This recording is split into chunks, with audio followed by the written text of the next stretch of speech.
nothing out of selfish ambition or conceit, but in humility considers others as more important than yourself. This episode of Tour to Hope finds us in West Tennessee with the West Tennessee chapter of Hope Outdoors. It's one of those things that I love about Hope Outdoors. When we come together, we're like family. We're brothers and sisters in Christ, and we come together and we partner in ministering to people, but we also partner, like Paul puts it, partnership in the gospel. And in this episode, I have the privilege of hunting with my friend Cory Klinebriel.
My friend, Edward Cory Klinebriel, was accompanied by his nephew, David Cannon, and a friend of the family, David McNeil. Cory deals with severe health issues on a daily basis. He's dealing with congestive heart failure. He's dealing with 4-stage kidney failure, and he also deals with diabetes. Now, the diabetes is the part that really affects his eyesight. And so that's where he was really needing our help this weekend, was helping him to be able to see what he was shooting at.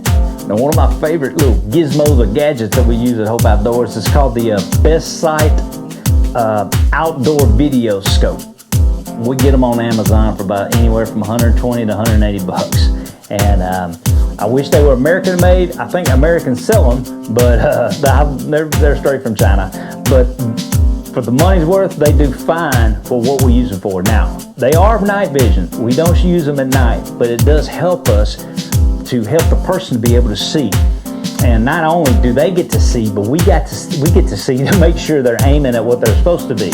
Now, some of these video scopes that you can actually mount it on an actual scope, but I like to use what they call a gooseneck iPhone holder. It's got a big long extension arm and you can mount it to a table or whatever, but I mount it where I take the screen off the scope, because one thing that I read through all of this was that these video screens can't really take the percussion of a bigger gun, and so when they would shoot, the screen would go off.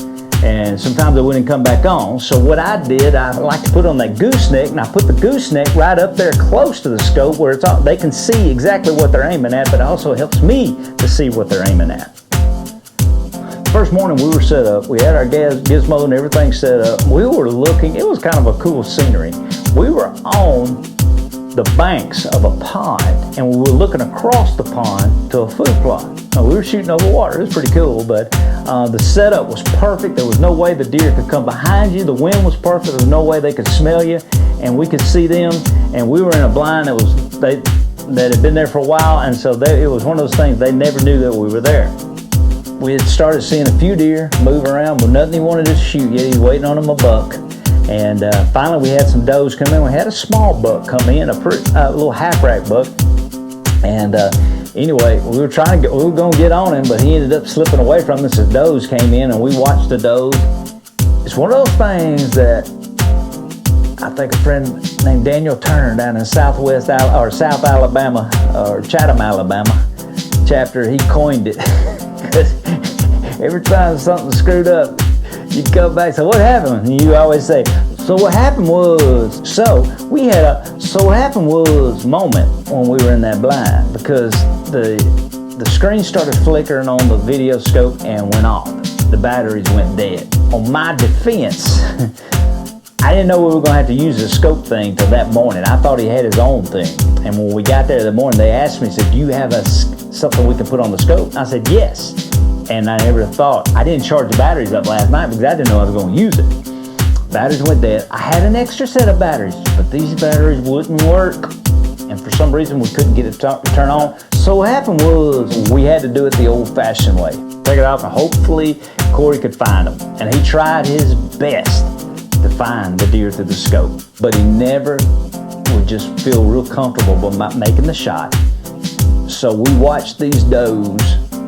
The bucket already slipped away from us. We were about to take a doe, and then So what happened was the deer started moving off, and he couldn't get on them, couldn't find them through the scope by him looking.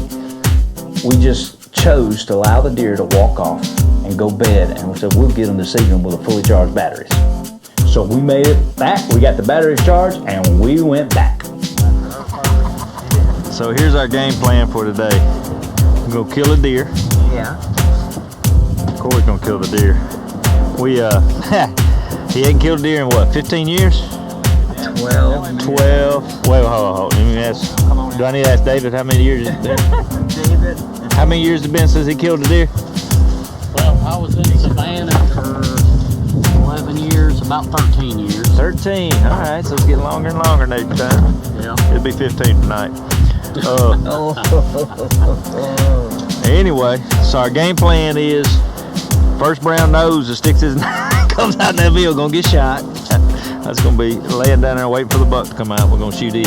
Be about time he ain't killed one in 20 years. And we're putting out a decoy on that levee so that Yeah, I think that's gonna be great. yeah. So when that buck walks out, he's gonna have that dumb look.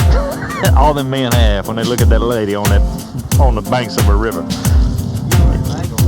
All right, here we go. We're going after. But we got there that evening, and deer. We never saw one blasted deer. So what happened was the deer didn't show up. But the next morning we set up. We already had our decoy. She had a nice little frosty gleam on her back, so she looked like she was cold. But anyway, we had everything set up the evening before, and we got there, and I didn't even get to finish telling them about what my daughter did. And I looked out and I said, "Deer!" I got both of them a buck. One of them's only killed one. She killed one when she was 7. Deer, buck.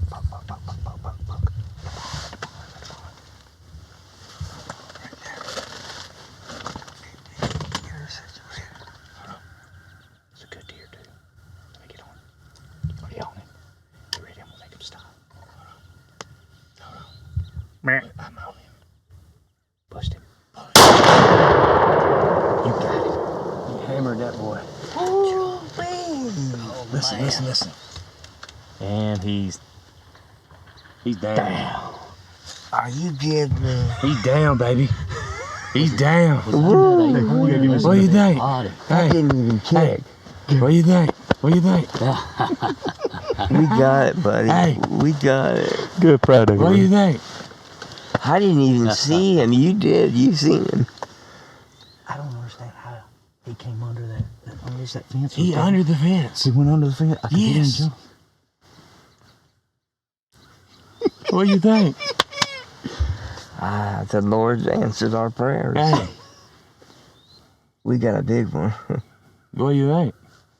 I'm happy. What do you think he Hey. is? About a 6 point? No, he's an 8 point at least. He's an 8 and 8. He's an 8 or a 10. Oh, is he really? I'd say he's an 8. From what I could tell, he was an 8-pointer. He was going toward that guy. He ain't no more. No. He's laying right up there behind that tree. Did you hear him go down? No. Look, anytime I shoot, that's what I do. I get quiet and listen. All right. Now we're ready for a doe. Good too, huh?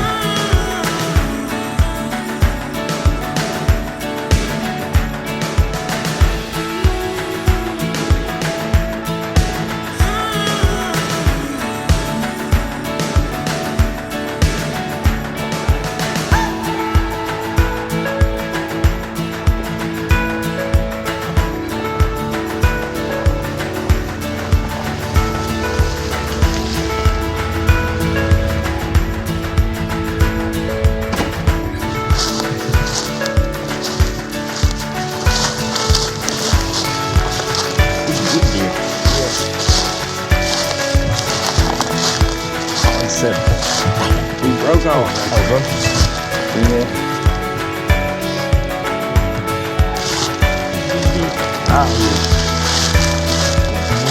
Down there.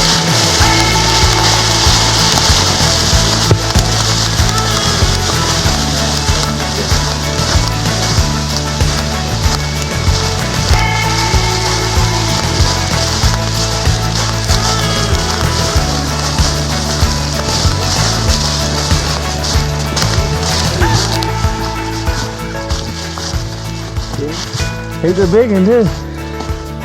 What do you think? It's awesome. I'm glad for you. Is that the biggest one you killed? We How had long has it been since you killed one? at least 14 years. About 12 or 13 years. Oh, really? We started out 10. Yeah. I knew. Back to 12. You know, say I knew it was. I knew the other day y'all said 13, 14. It's been a long time. Any Well, story worth telling is worth the better. It was before You gotta I stretch moved. it like fishing, you know. It was before I moved to Georgia, and I'd been there right at 11 years, and it was good.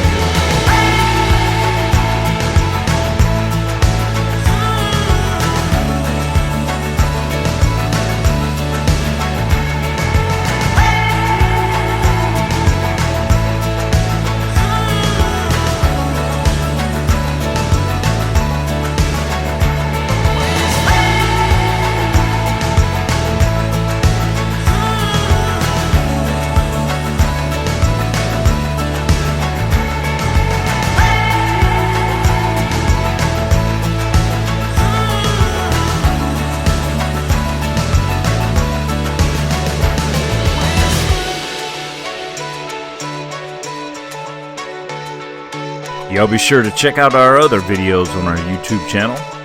Make sure you hit the subscribe button. Follow us on Facebook and Instagram. And to contact the West Tennessee chapter or any other chapter, you can visit our website at www.hopeoutdoors.org. This has been a Reconciled Outdoors production.